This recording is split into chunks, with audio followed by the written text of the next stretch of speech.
Many of us are interested in unsolved mysteries.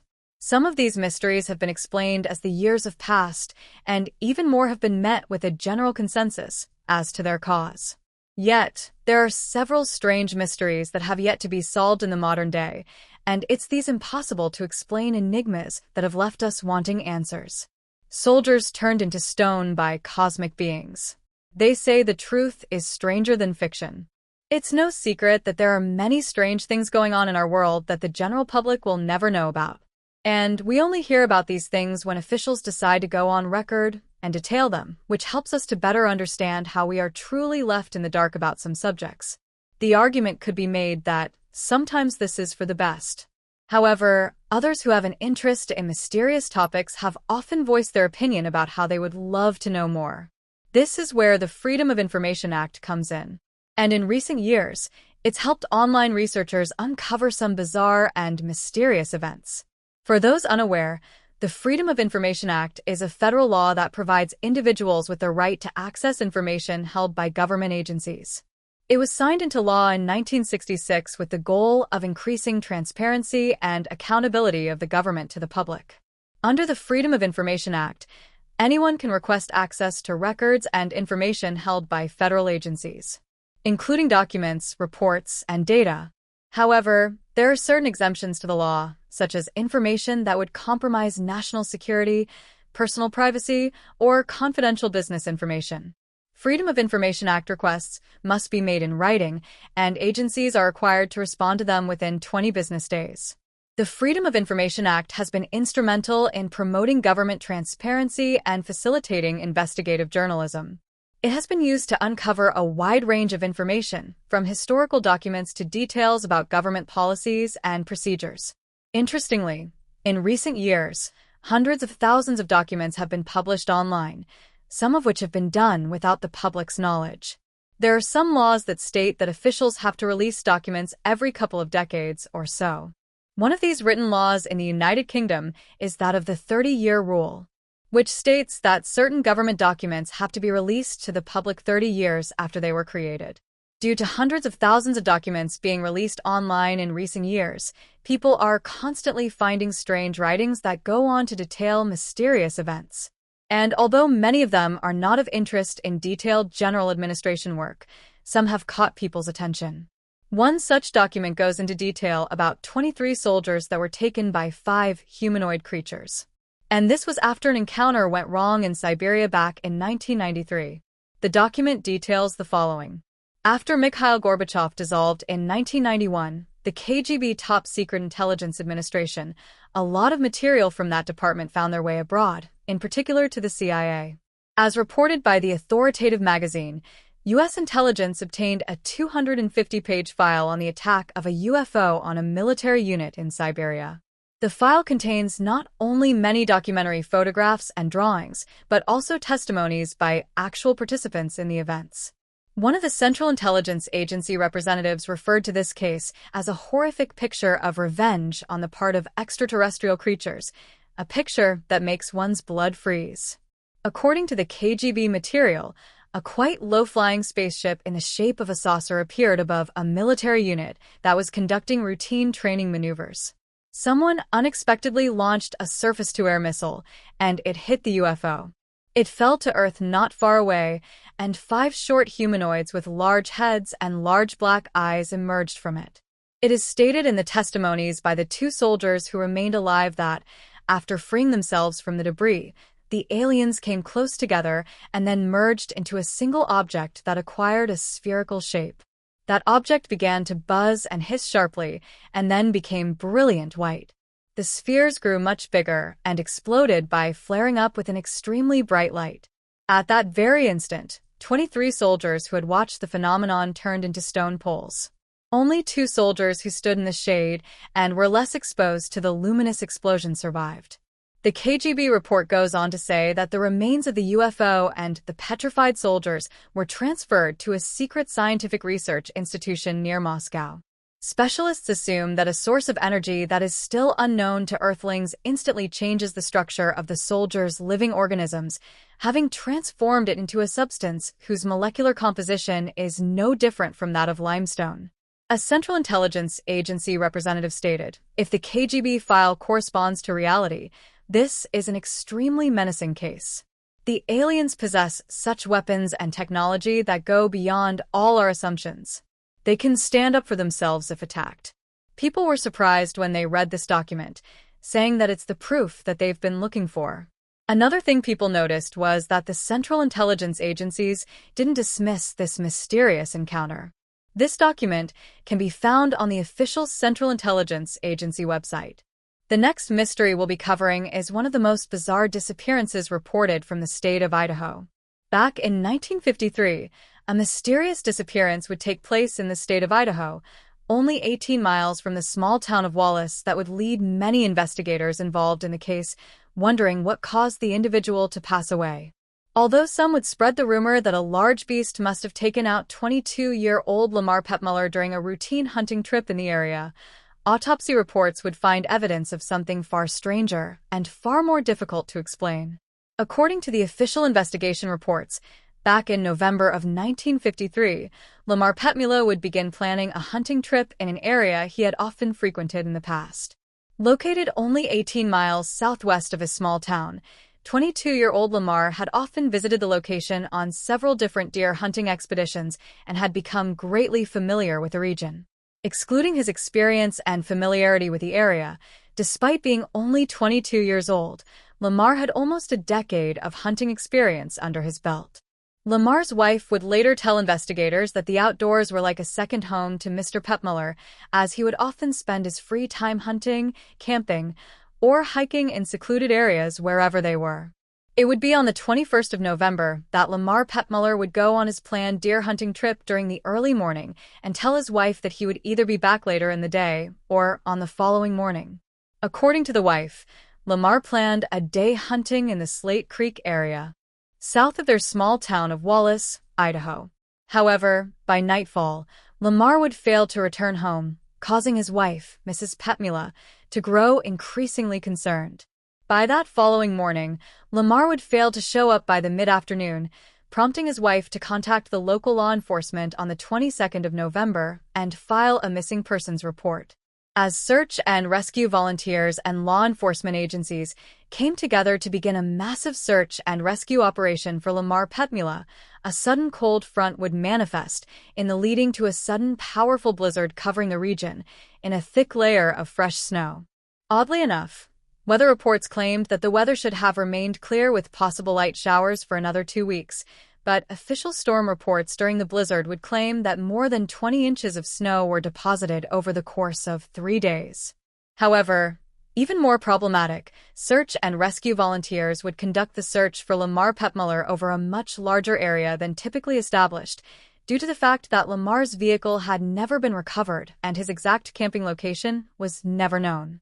Despite the troubles with the weather and the massive search grid, law enforcement agencies would continue with their combined efforts to search for Lamar Pettmuller during the snowstorm. After a day of searching, more than 60 volunteers would be in the area, including close friends and family of Lamar Pettmuller, several dozen sheriff deputies from adjacent departments, and another few dozen Forest Service personnel. Despite the large number of volunteers, it would take another 4 days after Lamar's disappearance for the search and rescue teams to locate Lamar's missing vehicle. This was after the snowstorm would come to an end and more than 20 inches of snow were deposited in the area. Oddly enough, investigators had been worried that large blood stains around the vehicle may have been evidence of a possible animal attack, but it soon became apparent to the investigators that the cause of the blood was the discovery of half of a large deer placed beside Lamar's vehicle. The other half of the carcass was nowhere to be found. Once the vehicle was discovered, the search grid would begin to reconverge on the immediate area surrounding the vehicle, leading the volunteers to search in a radiating circular pattern from Lamar's car in all directions. After only a few hours following their discovery of Lamar's vehicle, he would be discovered on the 25th of November, 1953. According to the investigators involved in the Lamar Pettmuller case, law enforcement had originally believed that Pettmuller had been the victim of a possible extermination in the area, as his missing vehicle pointed to possible evidence of a slaying and subsequent grand theft auto. However, after Lamar's vehicle was discovered, sheriffs started to believe that perhaps Lamar had suffered an accident or possible animal attack, as his vast experience with the outdoors made it incredibly difficult to believe that he had merely gotten lost in the area. Additionally, the region where Lamar Pettmuller was believed to have disappeared was considered easy terrain and would have been remarkably easy to reorient yourself from with even minimal outdoors experience. The discovery of Lamar and his position alongside his vast outdoors experience would make investigators suspicious that something far more unnatural had been responsible for his disappearance. Lamar would be found protruding from the fresh snow less than a mile from his vehicle, as if he had been carrying a large deer, but no deer was found except for small stains from an animal. Investigators would search the immediate area for another mile, but would be unable to find any sign of the missing half of the deer carcass and believed that Lamar could have been taken out by a large animal that stole the deer carcass while it was still on his back.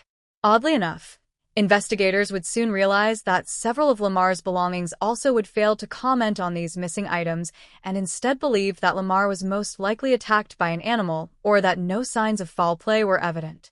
However, members of the community would begin to float a series of strange rumors throughout the area following the discovery of Lamar and several actions taken by local sheriff departments and the county coroner's office.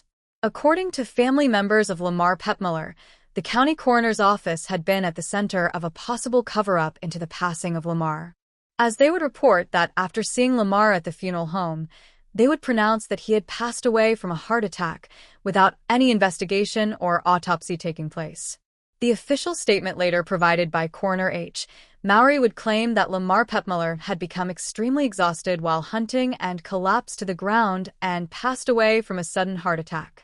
Despite the fact that no autopsy had ever taken place and would never be conducted, the coroner's explanation would make no sense as Lamar had been an incredibly healthy and fit individual and at the time was only 22 years old. Additionally, Lamar had not been hunting at the time of his sudden passing, as he had merely been transporting half of the animal back to his vehicle only a short distance away. As of right now, there's still many that believe that something bizarre has happened.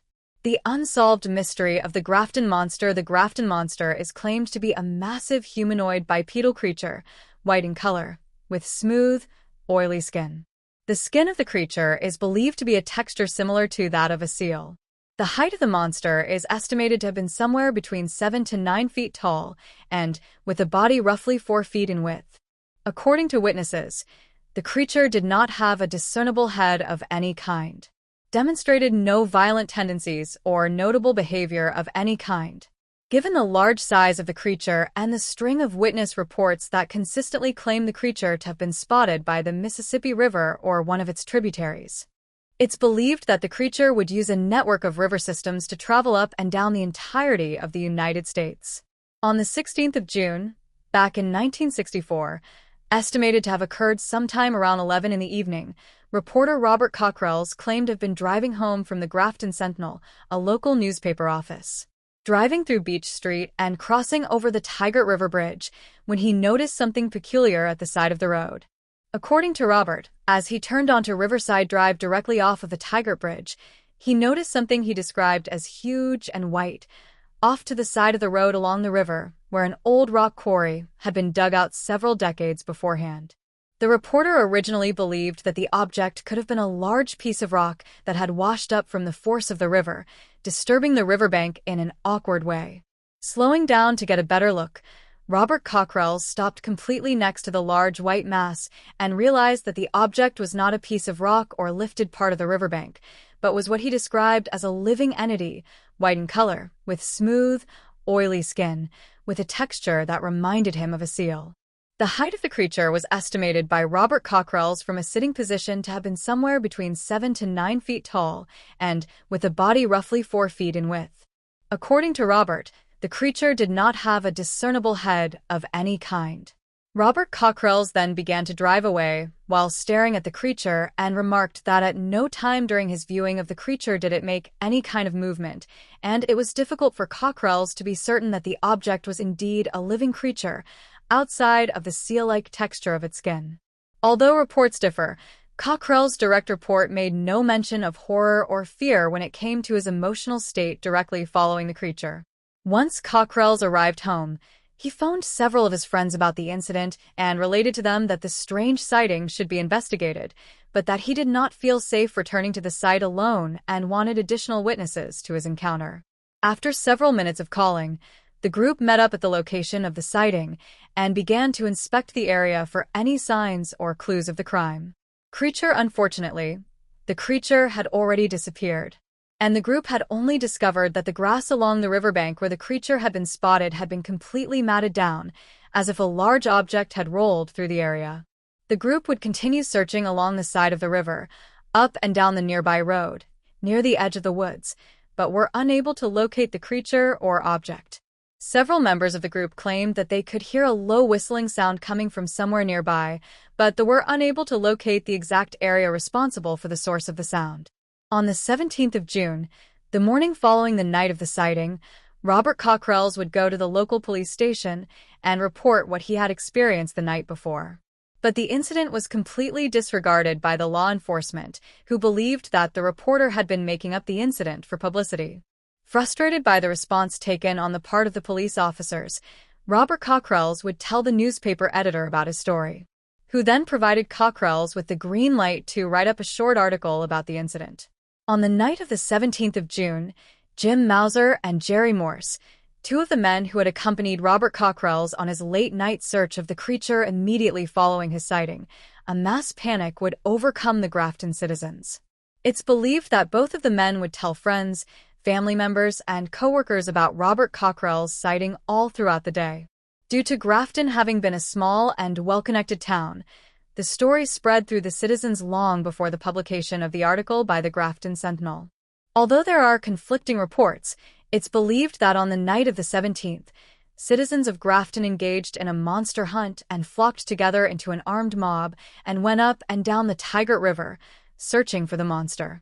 George Dudding, an investigator and author of The Grafton Monster, would describe the mob during his investigations into the Grafton Monster with the following quote: "It's not entirely clear what the mob had hoped to accomplish, as witness testimony of the event claimed that the majority of people had gathered together somewhat in jest, because they were curious as to the claims of Robert Cockrell's."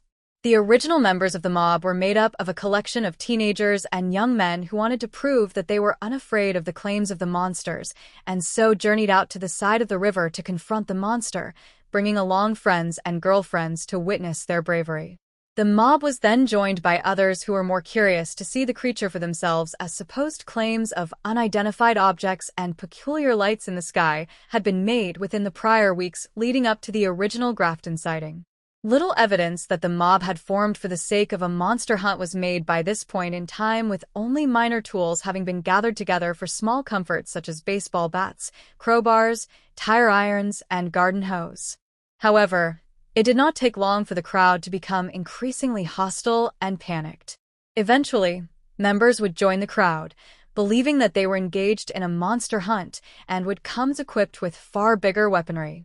The formation of a mob could have been a product of mass hysteria or a joke that quickly got out of hand. It was at this point that local law enforcement became concerned that someone could get hurt from the panicked mob and would later engage in tactics used to minimize the claims of the creature in a possible cover-up. Robert Cockrell's would join the mob later into the evening and begin to question small groups of witnesses. Would claim that they had also encountered the creature, which was now being referred to as the Headless Horror. Robert Cockrell's would write a report involving 20 witnesses and their individual encounters with the creature, with the sightings clustered around the old rock quarry. On the 18th of June, 1964, the Grafton Sentinel would publish the article, "Teenage Monster Hunting Parties, Latest Activity on Grafton Scene." Newspaper article is clipped as follows: "Teenage Monster Hunting Parties, Latest Activity on Grafton Scene. Want to go monster hunting? If so, just join the roving bands of teenagers who are apparently convinced that a monster exists and is roving in the section of Riverside Drive near the city's stone quarry." Wednesday night, several bands of teenagers armed with flashlights, mallets, crowbars, and the like were reported searching the Riverside Drive area. The West Virginia State Police, Taylor County Sheriff's Department, and the Grafton Police Department would arrive at the Old Rock Quarry to conduct an investigation into the sightings of the creature. As the mob grew rowdy and traffic began to back up, law enforcement would end their investigation to monitor the activity and serve as traffic control. The St. Joseph, Missouri sightings. Located 800 miles away from the Robert Cockrell sighting, an unnamed witness claimed to have encountered the Grafton Monster alongside the Missouri River, one of the river tributaries of the Mississippi River. The following quotes are believed to have been taken from the St. Joseph, Missouri witness. "Whatever it was had picked up its pace and continued toward us. All we knew for sure was it was big, and wasn't scared of us, the dogs, or the chainsaws. It stopped about 50 to 55 yards from us in the trees and went quiet. My dad pulled both hammers back and stood in front of me and told me to be ready. The next thing that happened, I'll never forget. It stepped out, looked at us, took 3 strides in our direction, turned, and walked back into the tree line. That was my first sighting of the beast, and I'll never forget it. My second encounter was about 2 months later at night, fishing alone. I spotted him on the opposite bank, and I got the hell out of the area." End quote. The Dewey Lake Monster connection. 1 week prior to the Grafton Monster sighting, 6 witnesses reported sighting a creature that would later be referred to as the Dewey Lake Monster. According to the witnesses, Mr. and Mrs. John Utrep, Patsy and Gail Clayton, Gordon Brown and Joyce Smith, were visiting the Utrecht farm, located south of Dewey Lake. The creature was described as being a bipedal humanoid creature, covered in hair from head to toe, standing upright at an estimated height of 10 feet, was believed to weigh 500 pounds, and had luminous, glowing eyes. Stories surrounding the creature relate that the Dewey Lake Monster fit more accurately with descriptions and encounters of Sasquatch-like creatures and would eventually earn the name of Sister Lake Sasquatch. 30 separate additional sightings would take place from June 9th to June 11th, back in 1964. Several small rivers and tributaries connect the Dewey Lake with the Mississippi River. Gray Barker's theory. Robert Cockrell's refused to accept natural explanations of any kind and became increasingly frustrated surrounding claims that the entire encounter had been a hoax. Desperate to prove himself, Robert Cockrell's continued investigating the Grafton Monster and would send letters to Gray Barker, member of the International Flying Saucer Bureau, to assist him in his investigations. Gray Barker would join Robert Cockrell's in his investigation and put forward the theory that the Grafton Monster could have had an extraterrestrial origin. Barker believed that the Grafton Monster could have been a test entity, a biological genetic creation created by the pilots of flying saucers to test whether or not the atmosphere was breathable to their species via genetic engineering. He believed have been the sound emanated from a nearby saucer dropping the creature, and then later returning to pick it up. Gray Barker had originally worked on developing a report to be published at a later time in the International Flying Saucer Bureau, but eventually hid the file and never published the written work. The reason for why Barker would abandon the investigation and refuse to publish the claims is unknown, though a plausible explanation could have been that he feared, or others have said that this idea is highly unlikely, but have struggled to explain what residents witnessed during this time period. As of right now, what the creature is remains a mystery. Kent's mystery hitchhiker. All around the world, there are impossible to explain stories of paranormal sightings involving a phantom hitchhiker standing at the side of the road. Although many of these stories are difficult to verify, with the sources behind their legends coming from friend-of-a-friend retellings, it appears that throughout Kent County, located in England, there are no shortages of first-person eyewitness encounters with many of these phantom hitchhikers. Located within Kent County is an often revered mystical location referred to as Bluebell Hill. Similar to the Chiselhurst Caves, another place of supernatural connection, the hill appears to be made entirely out of naturally formed chalk deposits and has been at the center of supernatural and spiritual eyewitness accounts. According to one of the legends surrounding the hill, the people of Chatham claim that back in 1970 a lone motorist had, as the legend details, sometime during the winter, an unnamed motorist was on his way home, passing through Chatham, when a sudden torrential downpour of rain made his car slow in anticipation of the road's conditions. Before long, the rain and the cool air revealed a horrifying thunderstorm that seemed to flash lightning at an increasingly rapid rate. A few minutes later, as the motorist was making his way around the area of Bluebell Hill, his vehicle neared to a complete stop. as he noticed a young woman standing at the side of the road, wearing what seemed to be a thin, flimsy, white dress similar to a bridal gown. According to the driver, the woman had long matted black hair, slumped shoulders, and was waving her hands at the driver frantically as her dress clung tightly to her body in the rain. Fearing that the woman was stranded or in trouble, the motorist came to a halt in front of the woman as he rolled down his car's passenger side window and asked if she needed a ride. Rather than verbally replying, the woman nodded solemnly and entered the back seat of the car. As she entered, she repeated to the driver to take her to her home located on one of the major Chatham roads only a few minutes away. Although at several times during the trip, the motorist had attempted to make small talk with the woman, she appeared unable or unwilling to speak about any of the topics the man tried to broach with her, seemingly only repeating her home's address in a similar tone. Believing that the woman was merely traumatized by the whichever event caused her to be estranged alone at night in a torrential downpour, the motorist refused to press the issue further and drove in awkward silence until getting close to the address that she had repeated to him several times. Coming to a stop, the motorist turned to the woman in the back seat to tell her that she was home when he realized that she was no longer in the car. Frightened at first, the driver soon convinced himself that she must have exited the vehicle as his car was slowing down, and he must have failed to hear her exit the vehicle due to the violent thunderstorm outside. Upon closer inspection, the motorist noticed that a small woman's purse was resting in the back seat of his vehicle. Worried that the woman had forgotten her belongings, the man grabbed the purse and exited his vehicle while calling out for the woman.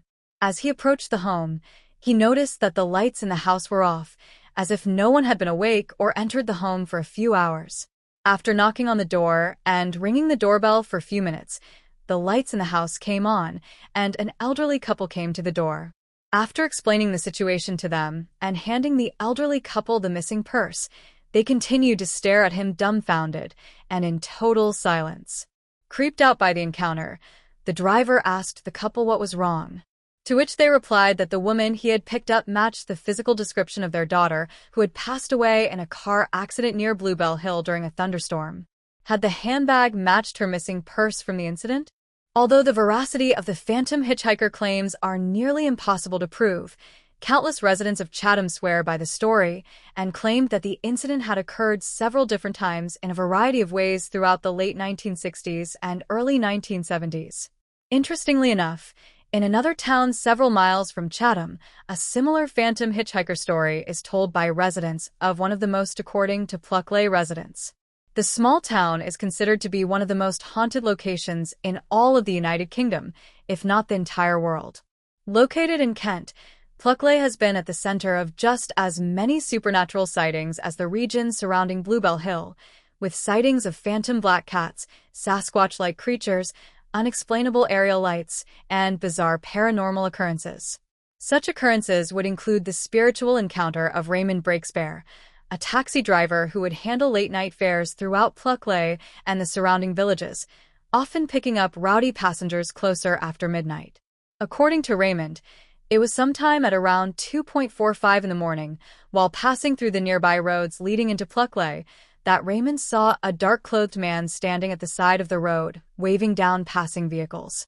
Raymond would later remark that the location of the man seemed eerily unusual, as many times those looking for a taxi are located more in the village or outside pubs, not several miles into the nearby countryside.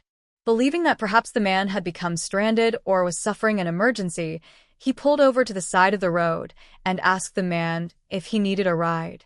Rather than giving a straightforward reply, the man stared at Raymond Breakspeare and repeated the unknown address several times that the taxi driver was unable to recognize. Worried that the man might have entered an altered conscious state due to some unknown emergency, Raymond would tell the man to get into the taxi and that he would help him find the address.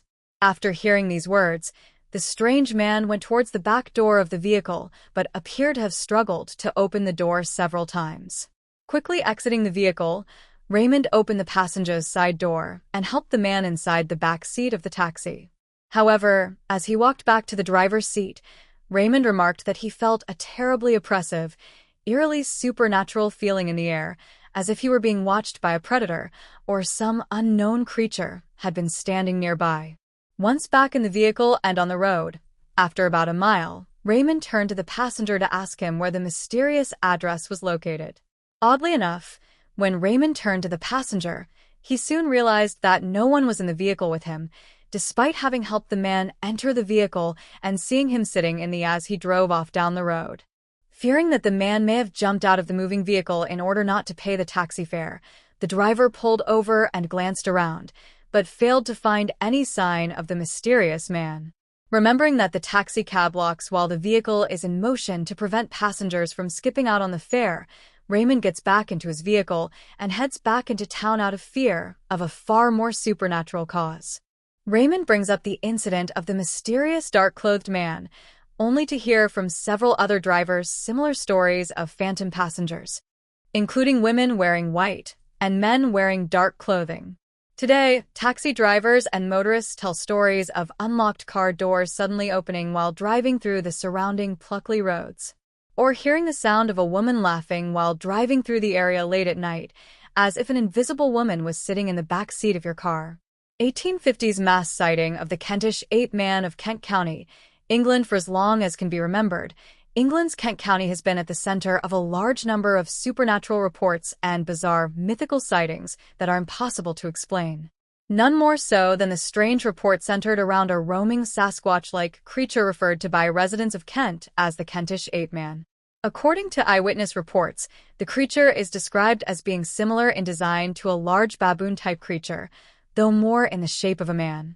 Standing at a height of 7.5 feet to 8 feet tall, the creature is claimed to be covered from head to toe in a brown or grayish fur, walks in a bipedal motion, and possesses the supernatural ability of disappearing completely from an open field, even when the region is surrounded by a search party.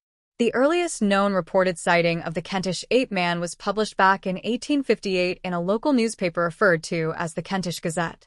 The article would describe a series of mass sightings that had persisted in the region over the span of several years throughout the mid-1850s to 1858.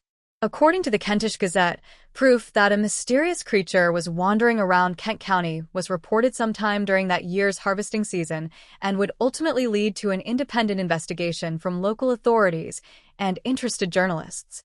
The primary sighting used as proof of the creature was reported by an unknown farm worker who had been tending to a wheat field referred to as Buck's Farm located within Kent County, near a small village by the name of Great Chart.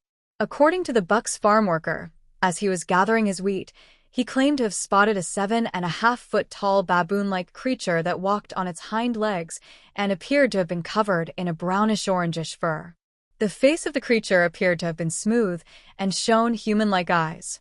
At the sighting of the creature, the farm worker appeared to have entered a temporary state of fear-induced hysteria and fell to the ground, unable to move from his location until the creature left. Afterwards, the man claimed that he had great difficulty in moving, struggling to get over a fence that bordered the farm due to his affliction. The Kentish Gazette would detail the event with the following paragraph. Not knowing indeed whether it might not be certain unmentionable personage in bodily its appearance had the effect utterly scattering his senses. In when he collected enough of them to make up his mind to a speedy retreat, fear had so unnerved his limbs that he was at first unable to get over a stile which led out of the field. He, however, at last did so, and we may suppose reached his home with his hair standing on end. Oddly enough, after the sighting of the creature, the field worker who had witnessed the creature would soon become terribly ill from an unknown disease. At the time of the illness, the Kentish Gazette reported that the field worker's deterioration was most likely a byproduct of the fright he had witnessed, though failed to describe any additional ailments that were inflicted. After hearing of the sighting, the article would describe that several large men from Great Chart would gather their weapons in search for the monster. After conducting a thorough search of the field and surrounding areas, the men gave up on the search, believing the creature to have disappeared into the thick brush of the nearby wilderness.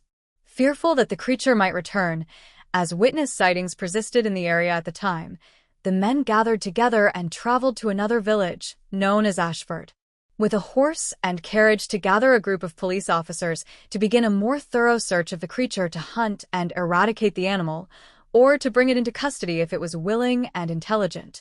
However, once in Ashford, The local authorities appeared dismissive of the reports and provided the official explanation that the creature was nothing more than an escaped baboon from a traveling zoo.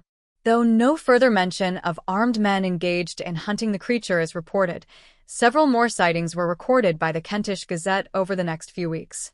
The article would detail the following paragraph on the series of sightings, leaving the information vague and mysterious.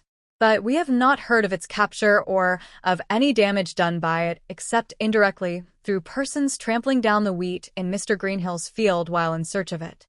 The last reported sightings of the creature would be reported several weeks after the initial incident at Buck's farm. The first would be reported by a young girl who claimed to have seen the creature on a Tuesday near the small town of Newgate Wood.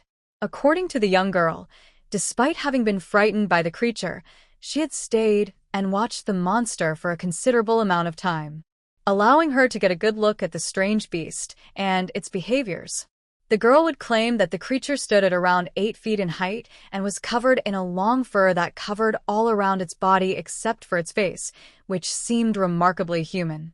The creature appeared to have had elongated, monkey-like arms and walked around like a human with a long gait.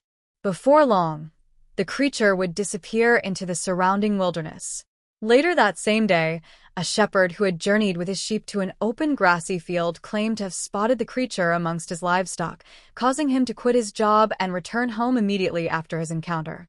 It was performed as local townsfolk began to worry that the monster could have been connected with the many different livestock disappearances recorded in the area. Utilizing the entirety of the national school members and students, the group scoured the forests of the parish, but were unable to locate the creature anywhere in the region despite the many repeated sightings. In recent years, the group was able to find the creature in the forest of the parish. Many researchers have started to connect the sudden mass sightings of the Kentish ape-man creature with the unearthing of a series of networked tunnels discovered near the edges of Kent County, referred to as the Chislehurst Caves. According to a recent article published by the local news organization of Kent County, known as KentLive, the Chislehurst Caves have been at the center of a wide number of supernatural rumors and theories dating back to their rediscovery in the early 1800s. The caves are made up of a complex, interconnected, maze-like series of tunnels that are all man-made in origin and are believed to date back to a period prior to the oldest known human civilization.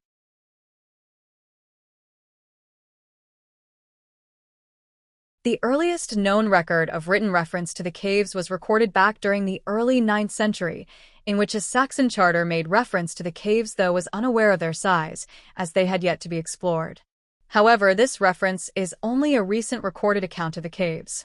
The vice president of the British Archaeological Association believes the caves to have been used as a place of significant religious and spiritual importance by the Druids, with many carvings into the side of the chalk caves seemingly being used as evidence of Druidic altars.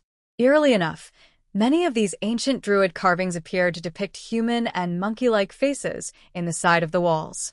The Chislehurst Caves would not be rediscovered and used until the early 1830s to the 1860s, when local villages would use the chalk caves as a mining location to dig for chalk and lime. It's around this time that the reported sightings of the Kentish ape-man would suddenly be recorded, alongside countless stories of supernatural sightings of ghost-like entities in the mines. The mines would then be closed around 1860, around the same time that the sightings of the Kentish ape-man would halt. The cause for the closing of the mines was never recorded. Researchers believe that the entirety of Kent County may potentially house thousands of miles of more undiscovered man-made chalk cave systems more than 30 meters below its surface. Given that the entire region is rich in chalk deposits that make an incredibly easy medium for carving complex, stable tunnels. Additionally, one of the most peculiar aspects of the Chislehurst Caves are the strange vertical shafts that appear to descend directly into the caves that are difficult to locate from above ground, matching many of the early Kentish ape-man legends of the creature mysteriously sinking and disappearing into the ground. Even more troublesome today, the British Archaeological Association believes that the formation of the caves may have been prehistoric in nature, after the discovery of an ancient human skeleton estimated to be more than 10,000 years old, roughly around the time of the last Great Ice Age, and the beginning formation of northern civilizations. This could point to the theory that a small village of people lived within the caves as a shelter towards the end of the last ice age for an unknown period of time. Though their timing would have placed their group in habitation long before the earliest known complex human civilizations.